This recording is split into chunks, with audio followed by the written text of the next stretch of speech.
नमस्कार, knocking-news.com में आपका स्वागत है। मैं हूं गिरिजेश वशिष्ठ। आज एक बड़ी अहम नीतिगत बात करने वाला हूं।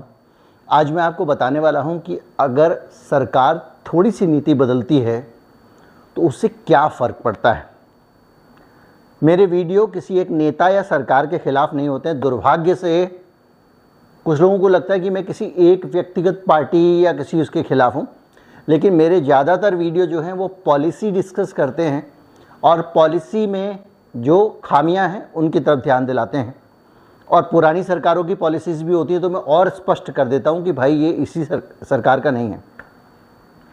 आज हम बात करेंगे कि जो एक नई पॉलिसी पिछले 15, 20, 25 सालों से आई है एम्प्लॉयमेंट को लेकर, उसके क्या दुष्परिणाम सामने आ रहे हैं और किस तरह से उन दुष्परिणामों के कारण हमारा समाज और हमारा देश आज एक खतरनाक मोड़ पर पहुंच गया है और किस तरह से हमारे देश का जो पूरा का पूरा चक्र है वो गड़बड़ा गया है और नौकरियों को लेकर, एम्प्लॉयमेंट को लेकर एक अजीब सी स्थिति खड़ी हो गई है, जिस स्थिति में एक तरफ बेरोजगारों की फौज है, दूसरी तरफ काम करने के लिए अच्छे लोग नहीं मिल रहे हैं। कहीं मत जाइए, चैनल को सब्सक्राइब कर लीजिए। अगर आप हमारे चैनल को सपोर्ट करना चाहते हैं, हमारा UPI ID डिस्क्रिप्शन में है, एक QR कोड भी स्क्रीन पर आपको दिखाई देगा, उसे भी इस्तेमाल कर सकते हैं। मैं अभी आया।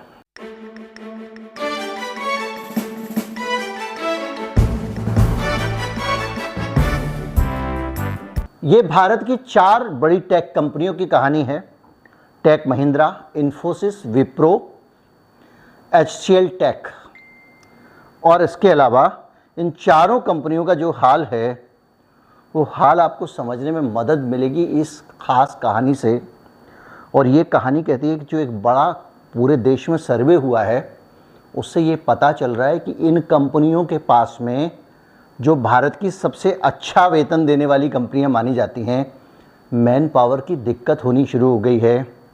और पिछले 2 साल में इनको सब कॉन्ट्रैक्ट पे काम करवाना पड़ रहा है। आपको लगेगा कि भाई सबलेट करना, काम को आउटसोर्सिंग करना तो आजकल कंपनियों का शगल है। हर कंपनी चाहती है कि आउटसोर्स कर कर के जिम्मेदारियों को कम किया जाए, लेकिन ये शौकिया नहीं है, मजबूरी में है। कि वजह ये है कि बहुत सारे कर्मचारी नौकरियां छोड़ के जा रहे हैं। 65% का इजाफा इन 4 कंपनियों के सब कॉन्ट्रैक्ट में हुआ है और इन कंपनियों का अपना मैन पावर का खर्च सब कॉन्ट्रैक्ट के बावजूद 43% यानी 43% बढ़ गया है। 5 सालों का अगर हिसाब मिलाएं पिछले, तो इनका जो सब कॉन्ट्रैक्ट का खर्चा है वो 113% बढ़ा है। पहले ये कंपनियां 7,400 करोड़ रुपए मैन पावर पे खर्च करती थीं, अब इनको 15,800 करोड़ रुपए खर्च करने पड़ रहे हैं। और पिछले 2 सालों में इसकी एक वजह है कि इन कंपनियों को बहुत सारी बड़ी डील मिली हैं। सुनते जाइए, इसको मैं पूरा सिंपल तरीके से समझा दूंगा। और इसके लिए अब इनको तत्काल मैन पावर की आवश्यकता है और वो इनको मिल नहीं रही हैं। अब एक तो 2 साल में इनको कॉन्ट्रैक्ट क्यों मिले, इसके लिए आपको मेरे पिछले वीडियो में जाना पड़ेगा कि अमेरिका में बड़ी संख्या में लोगों ने द ग्रेट रेजिग्नेशन करके एक वहाँ चलन चला था, मैंने आपको बताया था। और उसके बाद बड़ी संख्या में लोगों ने वहाँ नौकरियाँ छोड़ दी और लॉकडाउन के दौरान जब वो घर में रहे तो इनके बोध हुआ कि ये जो गुलामी की जुए वाली पूंजीवादी अर्थव्यवस्था में जीवन बर्बाद हम क्यों कर रहे हैं। हमारा भी घर है, परिवार है, बच्चे हैं, इसलिए जाइए हम नौकरी नहीं करते, इस्तीफ़ा देते हैं। आपने देखा होगा, बहुत रोचक वीडियो था। ऐसे ऐसे बहानों से व्हाट्सएप पे मैसेज करके रेस्तरां में बैठे हैं, जो हाथ साफ़ करने वाला कागज़ होता है उस टिश्यू पेपर पे उन्होंने एक इस्तीफ़ा लिखा, आपकी शक्ल पसंद नहीं है, काम नहीं करना, और उसको व्हाट्सएप भेज दिया। इस तरह से लोग वहाँ नौकरियाँ छोड़ रहे थे। और ये पूंजीवाद का कैसे बुराई और भारत की नीतियाँ कैसे इन सब संकटों से बचाने वाली थी, ये भी हम समझेंगे। तो वहाँ पे जब बड़ी संख्या में सिलिकॉन वैली में लोगों ने नौकरियाँ छोड़ी, कंपनियों के पास काम कम हो गया, तो उसका असर पड़ा अंतर्राष्ट्रीय पे, जो IT इंडस्ट्री पे।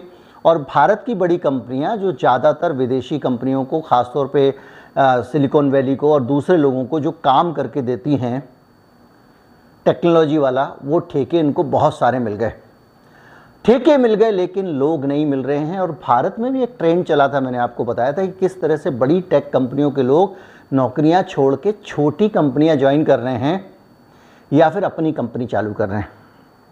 और अब ये बिजनेस जो जा रहा है, जो आउटसोर्सिंग हो रही है, ये उन्हीं छोटी कंपनियों को हो रही है। यानी जो मैन पावर है आपकी, अब वो आप जैसे बड़े कॉरपोरेट में काम करना क्यों नहीं चाहती। इसको हम समझेंगे कि इसके पीछे वजह क्या है। उससे पहले एक और पैटर्न और एक और डेटा देखते हैं। ये भी ताज़ा डेटा है और ये डेटा कहता है कि पिछले 2 साल में कोविड के दौरान जो नए लोग इन बड़ी आईटी कंपनियों में भर्ती हुए थे, उनमें से ज़्यादातर लोगों ने नौकरियां स्वैप कर दी, नौकरियां छोड़ के कहीं और ज्वाइन कर लिया है।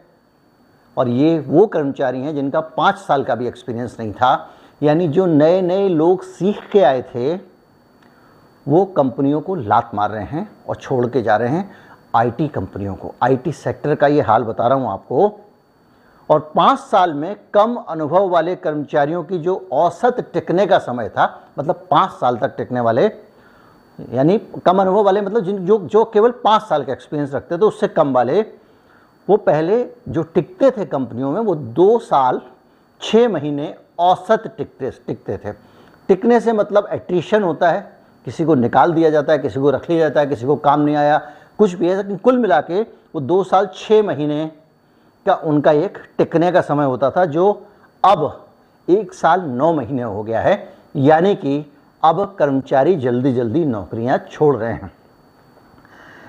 एक अनर्थ इनसाइट जो है, एक संस्था है, उसका एक सर्वे है, उसका कहना है मार्च 2020 के बाद नौकरी पाने वाले ज़्यादातर लोगों ने अपनी नौकरी छोड़ दी है। यानी कोविड के टाइम पे जिन लोगों को काम मिला था, वो सारे नए कर्मचारी, फ्रेशर्स, 2-2, 3-3, 4-4 साल वाले, एक्सपीरियंस वाले, वो सब अपनी नौकरियां, उसमें ज़्यादातर अपनी नौकरियां छोड़ के जा चुके हैं। और 5 से 10 साल एक्सपीरियंस वाले जो थे, उनका भी जो टाइम था, एट्रिशन टाइम कंपनियों में टिकने का, वो पहले 7 साल 1 महीने होता था। मतलब ढंग से टिकते थे लोग। एवरेज टाइम अगर 7 साल 1 महीने, मतलब लोग 10-10, 15 साल भी नौकरी करते होंगे, जो अब घट के 5 साल रह गया। यानी 5 साल से 10 साल के एक्सपीरियंस वाले लोग भी नौकरियां छोड़ छोड़ के जा रहे हैं। अब अगला नंबर आता है 10 साल से ज़्यादा अनुभव वाले लोग। वो पहले भी 7.5 साल का उनका एट्रिशन का एक टाइम था और अब उनका भी 7.5 साल ही है, कोई बदलाव नहीं हुआ है। इसकी वजह ये लोग मैनेजमेंट में पहुंच चुके हैं और मैनेजमेंट में पहुंचने के बाद में इनको बेहतर वेतन मिलता है। कंपनियां इनको रोकने की कोशिश करती है और सबसे बड़ी बात ये, नौकरी छोड़ के जाओगे भैया तो कोई ज़्यादा पैसे क्यों देगा। अब हालत ये है कि कंपनी से जो जुदा होने का डाटा है वो करीब 20% हो गया है और इतना ज़्यादा डेटा पहले केवल बीपीओ सेक्टर में दिखता था, ये इस रिपोर्ट में कहा गया है।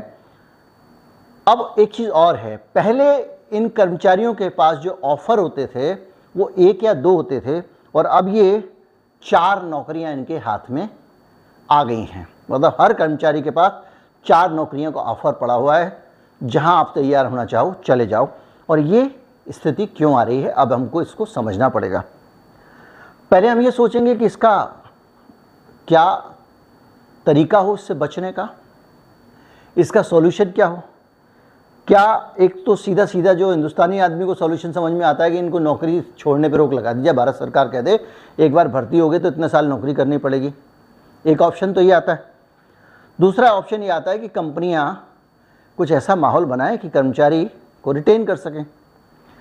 हुआ क्या था कि जब पूंजीवाद आया भारत में या पूरी दुनिया में, अमेरिका में भी वही हालत है, तो बड़ी बड़ी कंपनियां क्या करती हैं, जो तमाम सारे निजी कॉलेज, शिक्षा का भी निजीकरण कर दिया, हर फील्ड में खुल जाते हैं। जैसे ही कोई नई चीज़ आती है उसमें नए नए निजी खुल जाता है। तो उस प्रोसेस में इनको एक कॉन्फिडेंस रहता है कॉरपोरेट को कि हम बहुत सारी मैन पावर पैदा कर लेंगे, आदमी की ज़रूरत होगी 10, दफ्तर के बाहर 15 हर समय नौकरी मांगने खड़े रहेंगे कम से कम, बल्कि 30, 40, 100 भी होंगे। इतने आदमी हम पैदा कर देंगे। वो एक माहौल बनाते हैं। आजकल आईटी में बड़ा स्कोप है, आईटी में बड़ा स्कोप है, जैसे मीडिया में स्कोप है, मीडिया में सारे बच्चे मीडिया में जा रहे हैं और पता चलता है कि उसमें एक बड़ी भीड़ खड़ी हो जाती है। काम करने वाले लोग उतने ही होते हैं, लेकिन ये भीड़ उन काम करने वालों को भी कम पैसे में काम करने पर मजबूर करती है। ये पूंजीवाद का तरीका है जो अमेरिका में भी था, भारत में भी था, क्योंकि भारत में पूंजीवाद को हमने स्वीकार कर लिया, वेलफेयर स्टेट को ख़त्म कर दिया, चाहे वो अटल बिहारी वाजपेयी रहे हों, चाहे वो नरसिंह राव रहे हों, या कोई उनके बाद के प्रधानमंत्री मनमोहन सिंह से लेके और आज के मोदी जी तक। इन सब लोगों ने लोक कल्याणकारी जो नौकरियां थी इनको ख़त्म किया। तो अब होता क्या है कि पहले अगर मैं उस पे आऊँ ज़बरदस्ती वाले मामले पे, तो आपको याद होगा मैंने एक वीडियो बनाया था हिकिकोमोरी वाला। हिकिकोमोरी मतलब एक लॉस्ट जनरेशन, एक ऐसी आबादी जो खो गई है, जो है लेकिन नहीं है। लॉस्ट जनरेशन क्या होती है, इस पर मैंने बताया था कि जापान में किस तरह से 50 साल से ज़्यादा उम्र के कुंवारों की संख्या 20% हो चुकी है जापान की सोसाइटी में। भाई कुंवारे क्यों हैं? कुंवारे इसलिए हैं क्योंकि उनको उचित समय पे रोज़गार नहीं मिला। उनको उचित समय पे रोज़गार क्यों नहीं मिला? उसकी वजह यह है कि जापान में वही एक सिस्टम था नौकरियों वाला, ज़बरदस्ती वाला, कि अगर आपने एक कंपनी में शुरू में ज्वाइन कर लिया,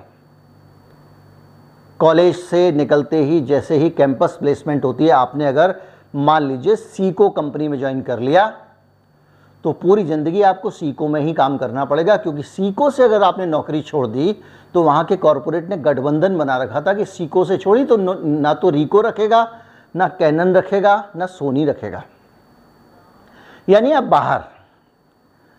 तो क्या हुआ, जब मंदी आई तो करीब 4-5 साल तक कैंपस प्लेसमेंट हुई ही नहीं। उसके बाद जो कैंपस प्लेसमेंट हुई उन लोगों को नौकरी मिलती चली गई, तो कंपनी में तो वैकेंसी थी नहीं, और ये जो लोग बाहर आ गए थे पूरी ज़िंदगी बेरोजगारी रहे।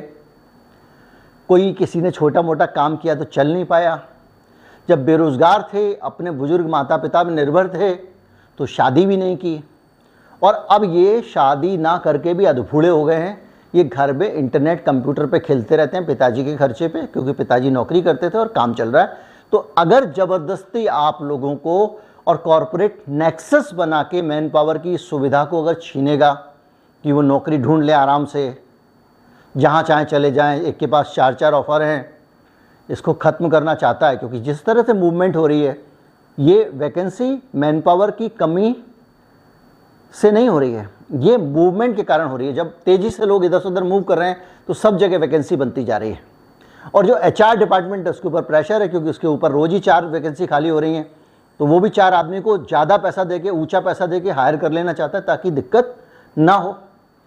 अब एक सकारात्मक सॉल्यूशन आता है। सकारात्मक सॉल्यूशन ये है कि भारत में जो सरकारी कर्मचारी नौकरी में जाता है, भाई सरकारी कर्मचारी को तो विप्रो से ज़्यादा तनख्वाह नहीं मिल गई, टेक महिंद्रा से भी ज़्यादा पैसा नहीं मिल रही है। इंजीनियर वहाँ पे भी होते हैं, IT के लोग वहाँ पे भी होते हैं, .NIC और इतने सारी संस्थाएं चल रही हैं, एक से एक टैलेंट वहाँ पड़ा हुआ है, वहाँ पे भी M.Tech है, वहाँ पे भी B.Tech है। वो क्यों रिटायरमेंट तक उन कंपनियों को छोड़ना नहीं चाहते हैं? वो क्यों भारत सरकार को छोड़ना नहीं चाहते हैं, जबकि आपकी कंपनी रोज़ छोड़ के लोग भाग रहे हैं? और आज भी जब इतना अकाल है, उतना ज़्यादा पैसा आप ऑफर कर रहे हो, तब भी वो सरकारी कर्मचारी नौकरी छोड़ के नहीं आ रहा है। उसकी एक सबसे बड़ी वजह ये है कि उनको उस तरीके से कंडीशन किया गया है जो हमारा नेहरू मॉडल था, जो एक वेलफेयर स्टेट का मॉडल था, जिसमें कर्मचारियों को एक बढ़िया औसत से बेहतर वेतन, नौकरी की सुरक्षा की गारंटी। अगर कोई ये कहेगा कि सरकारी कर्मचारी काम नहीं करते तो अपने 5 रिश्तेदारों से पूछ ले जो गवर्नमेंट जॉब में, उसको अपने आप दिमाग का ढक्कन खुल जाएगा। खूब काम करते हैं, दूसरों से ज़्यादा करते हैं, प्राइवेट वालों से भी ज़्यादा करते हैं। मेरे एक परिचित हैं, वो सैटरडे संडे को भी दफ्तर में ही रहते हैं और IT सेक्टर में ही हैं। तो सरकारी कर्मचारी काम नहीं करते, ये गलतफहमी है। तो आप सोचिए कि उन्होंने क्या किया, सरकारी कर्मचारी को जो एक सहूलियत दी, एक सुविधा दी, सरकारी आवास दिया, उनको अच्छा वेतन दिया, एक नियमित बढ़ोतरी दी, नौकरी की गारंटी दी कि भाई आप नौकरी में सुरक्षित रहेंगे, और अगर दिक्कत होती है कभी आपके साथ में तो आपके बच्चों को भी अनुकंपा नियुक्ति मिल जाएगी। ये जो आप जॉब सिक्योरिटी देते हैं, जो आप कर्मचारी को एक बेहतर काम करने का माहौल देते हैं, मान सम्मान देते हैं, तो उसका फ़ायदा सिर्फ आप ही को मिलता है। किसको मिलता है? एम्प्लॉयर को। एक तरफ सरकार है एम्प्लॉयर, जो आधी तनख्वाह दे रही है विप्रो से, और उसका कर्मचारी छोड़ के नहीं जा रहा है, और दूसरी तरफ विप्रो, टेक महिंद्रा और जैसे बड़े बड़े इंटरनेशनल ब्रांड हैं, HCL जैसे, उनका कर्मचारी छोड़ के जा रहा है।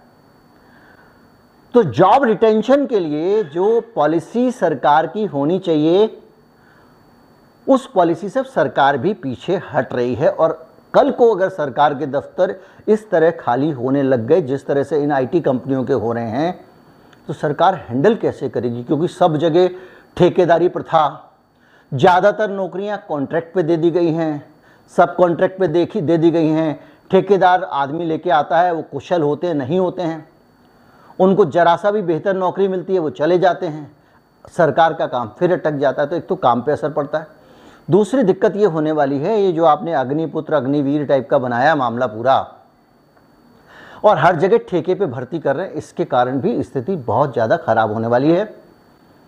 और आज आपको ये बता दूं कि जॉब मार्केट की इन दोनों तस्वीरों के अलावा एक तीसरी तस्वीर और है। ये तो जॉब रिटेंशन से जुड़ी हुई HR पॉलिसीज़ का मामला है, ह्यूमन रिसोर्स पॉलिसीज़ का मामला है, जिसमें आप सोचिए आज से 70 साल पहले जिन पॉलिसियों को सोचा और समझा गया था वो आज सही साबित हो रही हैं, और जिन लोगों ने अमेरिका का मॉडल अपनाया, उसको कॉपी किया, वो कर्मचारियों के लिए परेशान हो रहे हैं। और एक दूसरा पहलू ये है कि भारत में इसके बावजूद रोजगार नहीं है, क्योंकि अनप्रपोर्शनेट तरीके से मैन पावर को तैयार किया गया। आदमी क्या सीखे, क्या पढ़े, क्या करे, ये तय करने का काम कॉरपोरेट और प्राइवेट कंपनियों पर छोड़ दिया गया। उन्होंने private institution, private university, private colleges के जरिए अंधाधुंध आंख बंद करके भेड़ चाल की तरह मैन पावर पैदा की। लंबे समय से भारत में न्यूज़ चैनल्स के नए लाइसेंस नहीं दिए जा रहे हैं, पुराने लाइसेंस धीरे धीरे करके एक्सपायर होते जा रहे हैं, यानी न्यूज़ चैनल्स की संख्या सिमटती जा रही है। लेकिन मीडिया आज भी बहुत नौजवानों के लिए एक अच्छा करियर बताया जाता है। कई सारे इंस्टीट्यूट खुले हुए हैं जो मीडिया पत्रकारों को सिखाते पढ़ाते हैं। 2 साल 3 साल 2-2.5 लाख रुपया खर्च करके बच्चा कहीं कहीं 4-4 5-5 लाख निकल के आता है, जॉब नहीं है। अब उस बच्चे को कौन नौकरी देगा? मीडिया में अपॉर्चुनिटी थी नहीं और आपने उसको तैयार कर दिया। तो ये सरकार का जहाँ पे दखल होना चाहिए, जो नीतियाँ होनी चाहिए, वो गड़बड़ हैं। पहले लोग इंजीनियरिंग में जाते थे, ज़रूरत से ज़्यादा इंजीनियर हो गए, गली गली घूम रहे हैं। इंजीनियर से 3 गुना ज़्यादा पैसे प्लम्बर पाता है। अब क्या हो रहा है कि अब दोबारा से बच्चे BA BCom वाली आर्ट वाली साइड पे जा रहे हैं। बीच में कॉमर्स का बहुत क्रेज हुआ था। तो ये मूवमेंट बच्चों की अपने आप नहीं होनी चाहिए, ये देश की ज़रूरत को देख के होना चाहिए भाई, कि हमको कितने इंजीनियर चाहिए होंगे, हमको कितने CA चाहिए होंगे, हमको अपने देश में कितने ब्यूरोक्रेट चाहिए होंगे, कितने मोची चाहिए होंगे। और उस सब के हिसाब से सारे पेशों को सम्मानजनक बना के जब तक हम आगे काम नहीं बढ़ाएंगे, इसी तरह का डिसबैलेंस होता रहेगा। और ये बहुत बड़ा पॉलिसी फेल्यूर है। और अभी भी सरकार सीख ले, जो कॉरपोरेट का हाल हो रहा है, अगर उसी पैटर्न पे सरकार ने अपने यहाँ पे मैन पावर को डील करना शुरू कर दिया है, तो सरकारी दफ्तरों को चलाना मुश्किल होगा, इतना आसान नहीं होगा। क्योंकि बहुत धीरे धीरे करके सारे काम स्पेशलाइज होते जा रहे हैं। दफ्तरों में अब फोटोकॉपी मशीन भी ऐसे आने लग गई हैं जिनको हर आदमी नहीं चला सकता। हर चीज़ कंप्यूटर से, तरह तरह के सॉफ्टवेयर जुड़ गए हैं। तो एक स्पेशलाइज मैन पावर चाहिए, जो सरकार के इस रवैये से नहीं मिलने वाली है। तो ये मैं बताने जा रहा था, जो मेरा समझाने का मकसद था इस वीडियो में, वो ये था कि जो हमने पॉलिसी चुनी है HR पॉलिसी, उस HR पॉलिसी में हमने बहुत सारे आदमी तो पढ़ा के खड़े कर दिए, उनके हाथ में एक डिग्री है, लेकिन जिस डिग्री के लिए 100 आदमी चाहिए उसके 10 ही हैं, और जिसके लिए 10 चाहिए उसके 200 घूम रहे हैं। और वो सब होने के बावजूद जो रिटेंशन पॉलिसी है, मैन पावर को अपने सहेज कर रखने की पॉलिसी है, उस फ्रंट पे भी नई नीति फेल है।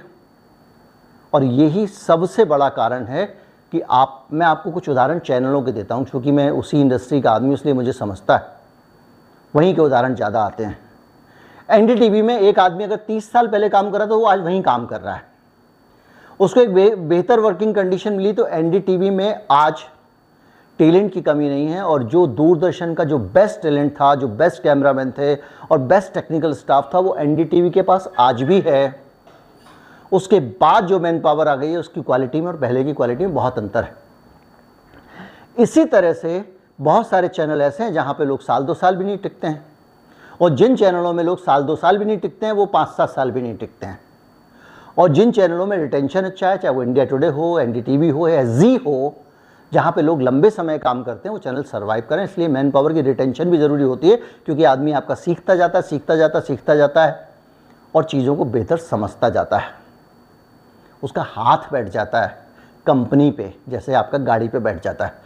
उम्मीद करता हूँ आप समझ पाएंगे, और आज ये समझने की ज़रूरत है कि देश की जो नीतियाँ हैं वो सही दिशा में जाएं, और नीतियाँ सही दिशा में जाएं इसके लिए ज़रूरी है कि सरकार सोचे, ठंडे दिमाग से विचार करे।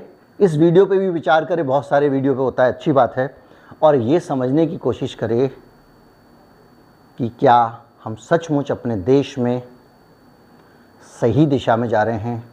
क्या ये पूंजीवादी पैटर्न हमको भी अमेरिका की तरह डुबो नहीं देगा? अमेरिका के पास लूटने के लिए पूरी दुनिया है, इसलिए वो भूखी नहीं मरेगी। अमेरिका को डूबने में भी 100 साल लगेंगे। भारत उसको अफोर्ड नहीं कर सकता। मानता हूं कि हम श्रीलंका नहीं है, नेपाल नहीं है, जल्दी से नहीं डूबेंगे, लेकिन फिर भी अमेरिका जितना नहीं टिक पाएंगे। उनकी पॉलिसी जो उनको गड़बड़ होती है, 4 जगह युद्ध करा देते हैं और उनके देश में पैसा आ जाता है। हम ऐसा नहीं कर सकते। उम्मीद करता हूँ वीडियो आपको काम का लगा होगा, इससे आपकी एक समझ विकसित होगी एचआर पॉलिसीज़ को लेकर। अच्छा लगा हो तो ज़्यादा से ज़्यादा लोगों तक पहुँचाएँ, चैनल को सब्सक्राइब कर लें। नमस्कार, जय हिंद।